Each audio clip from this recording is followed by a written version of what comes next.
Class 12th, Subject Physics, Chapter 2, Electric Potential and Capacitance, and today we will learn about the dielectric material and its types. The non-conducting materials in which charge induces on their faces in presence of electric field are called dielectric materials. तो सबसे पहले तो ये समझ लें कि जो dielectric material होता है वो नॉन कंडक्टिंग होता है।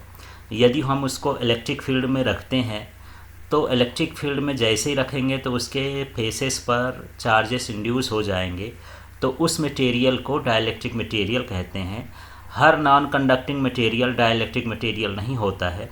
वही मटेरियल होता है जिसे इलेक्ट्रिक फील्ड में रखें और उसके फेसेस पर चार्ज इंड्यूस्ड हो जाएं। मान लीजिए ये जो रीजन है ये इलेक्ट्रिक फील्ड का रीजन है। अब यहाँ पर मैं पेज रख रहा हूँ और ये पेज जैसे मैं रखा इलेक्ट्रिक फील्ड में, तो मान लीजिए यहाँ पर ये इलेक्ट्रिक फील्ड में रखने पर यहाँ पर प्लस चार्ज आ गया और दूसरे फेस पर ये क्या हो जाएगा, माइनस चार्ज हो जाएगा। तो ये इस तरह का यदि चार्ज इंड्यूस हो जाता है तो इस मटेरियल को हम क्या कहेंगे, डाइलेक्ट्रिक मटेरियल कहेंगे।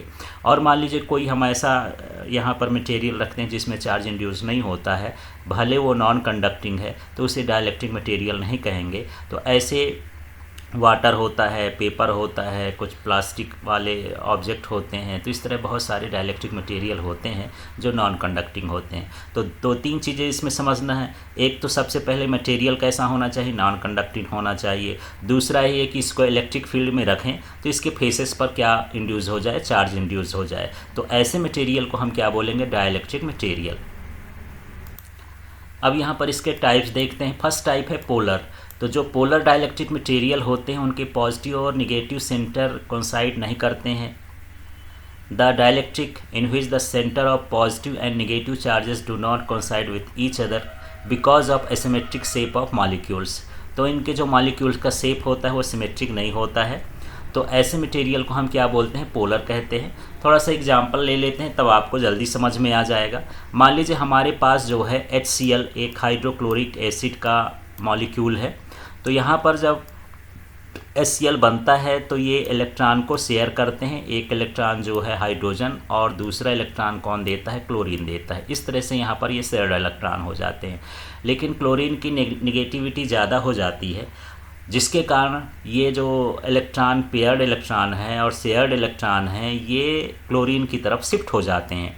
तो यहाँ पर ऐसा देख सकते हैं, जो फाइनल कंडीशन बनती है कि ये शेयर्ड इलेक्ट्रॉन है और ये शेयर्ड इलेक्ट्रॉन किधर की ओर शिफ्ट हो गए, क्लोरीन की ओर। हाइड्रोजन से थोड़ा दूर चले जाते हैं, लेकिन हाइड्रोजन से अलग नहीं होते हैं, केवल दूर चले जाते हैं। तो यहाँ पर क्या हो जाएगा, जब इससे दूर चले गए तो हाइड्रोजन में थोड़ा इलेक्ट्रॉन की डेफिशिएंसी हो जाएगी। और हम जानते हैं कि जब इलेक्ट्रॉन की डेफिशिएंसी होती है तो उस मॉलिक्यूल पर पॉजिटिव चार्ज आ जाता है। तो इसमें पार्शियली क्या हो जाएगा, पॉजिटिव चार्ज आ जाएगा। और इसके पास इलेक्ट्रॉन ज़्यादा हो गए तो इसमें पार्शियली क्या हो गया, निगेटिव चार्ज हो गया। इस तरह से यहाँ पर की जो मॉलिक्यूल्स हैं एसिमेट्रिक साइज के हैं। जैसे हाइड्रोजन छोटा है, क्लोरीन काफ़ी बड़ा है, तो इनकी साइज़ कैसी हो गई, एसिमेट्रिक हो गई। और साथ में इनका जो पॉजिटिव सेंटर है और निगेटिव सेंटर है ये कोइंसाइड नहीं हो रहे हैं, ये नॉट कोइंसाइड होते हैं, आपस में मिलते नहीं हैं। इसलिए ऐसे मॉलिक्यूल्स को हम क्या बोलते हैं, पोलर मॉलिक्यूल्स बोलते हैं या पोलर डाइलेक्ट्रिक्स बोलते हैं। दे have permanent dipole moment even absence of electric field. तो ये इलेक्ट्रिक फील्ड यदि नहीं है तब भी यहाँ पर हमको डाइपोल देखने के लिए मिलता है, क्योंकि हम पिछले चैप्टर में पढ़ चुके हैं डाइपोल क्या है। Equal and opposite charges separated by small distance. तो यहाँ पर इक्वल है और अपोजिट चार्जेस हैं, माइनस और प्लस हैं, ये इक्वल डिस्टेंस पर हैं और अपोजिट भी हैं। तो इसमें डाइपोल होता है, यहाँ तक कि जब यहाँ पर इलेक्ट्रिक फील्ड नहीं है तब भी डाइपोल होता है। लेकिन यदि ये बहुत सारे एक ग्रुप में है मॉलिक्यूल्स हैं, तो जब ये एक ग्रुप बना लेते हैं, इकट्ठा हो जाते हैं, तो यहाँ पर उनका डाइपोल मोमेंट ज़ीरो होता है एब्सेंस ऑफ इलेक्ट्रिक फील्ड में। तो यहाँ पर देखिए, they have permanent dipole moment even absence of electric field but they are randomly arranged such that net dipole moment is zero. यहाँ पर सिंगल मॉलिक्यूल का परमानेंट डाइपोल मोमेंट होता है, लेकिन सारे मॉलिक्यूल को मिला करके परमानेंट डाइपोल कितना होता है, डाइपोल मोमेंट ज़ीरो होता है, क्योंकि ये रेंडमली अरेंज्ड होते हैं जब इलेक्ट्रिक फील्ड नहीं रहता है।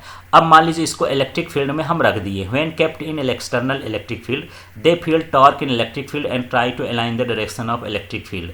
तो ये इलेक्ट्रिक फील्ड के डायरेक्शन में अलाइन हो जाते हैं और इनमें डाइपोल मोमेंट जो है डेवलप हो जाता है। एग्जाम्पल के लिए यहाँ पर ये देखिए H2O जो मॉलिक्यूल है वाटर का, ये हाइड्रोक्लोरिक एसिड है, ये जो हैं पोलर मॉलिक्यूल्स हैं और ये पोलर डाइलेक्ट्रिक मॉलिक्यूल्स हैं। इनका शेप देख सकते हैं, देख लीजिए यहाँ पर क्लोरीन जो है बड़े साइज का है, हाइड्रोजन छोटे साइज का है, इसलिए इनका शेप कैसा हो गया, असिमेट्रिक हो गया। इसी तरह से ऑक्सीजन और हाइड्रोजन मिले हैं तो हाइड्रोजन तो छोटे छोटे होते हैं, स्मॉल मॉलिक्यूल्स हैं, स्मॉल एटम है वहाँ, और जो ऑक्सीजन है वो बड़ा एटम है। तो इस तरह से यहाँ पर एसिमेट्रिक के कारण यहाँ पर जो इनका पॉजिटिव सेंटर होता है, नेगेटिव सेंटर होता है, वो कोइंसाइड नहीं करता है।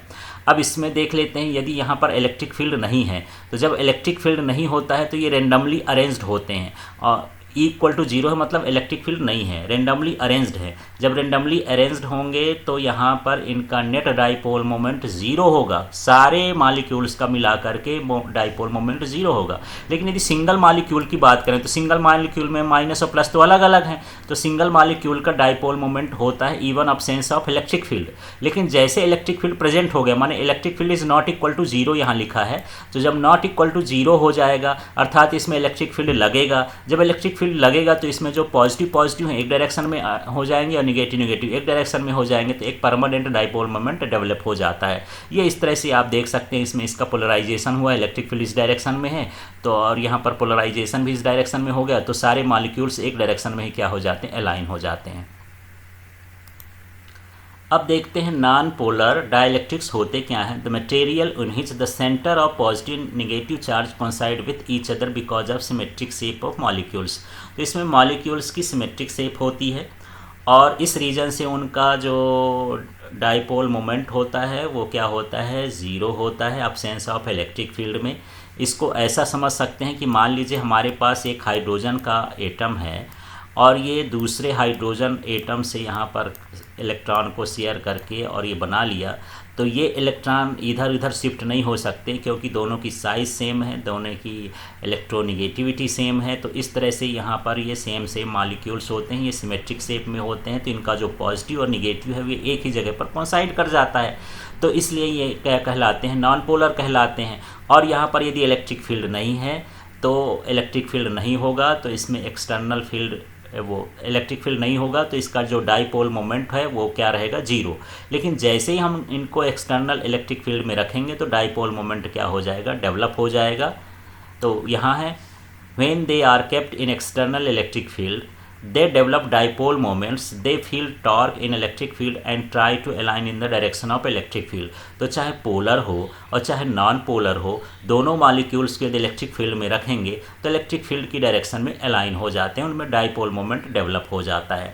तो यहाँ पर देख सकते हैं, ये देख लीजिए इनका पॉजिटिव और निगेटिव क्या होता है, सेम कोइंसाइड होते हैं क्योंकि इनका जो है सिमेट्रिक शेप होता है इलेक्ट्रिक फील्ड जब यहाँ पर एब्सेंस रहता है।